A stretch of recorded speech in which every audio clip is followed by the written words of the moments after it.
Poyraz Bey.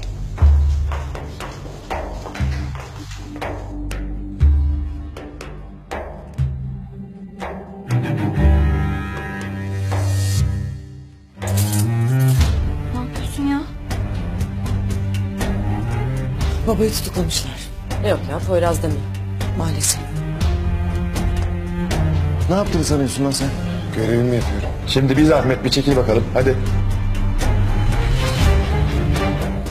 Ayşegül Hanım. Bu Poyraz ne yapmaya çalışıyor? Kendini öldürmeye mi çalışıyor acaba? Ben kimseyi öldürmedim. Ama bir adam bir babanın kızını kaçırmayı göze aldıysa ölümü de göze almış olmak. Benim evlatlarım her şeyim. Hiç mi sevmedik biz? Evlat sahibi olmak baba olmak anlamına gelmiyor.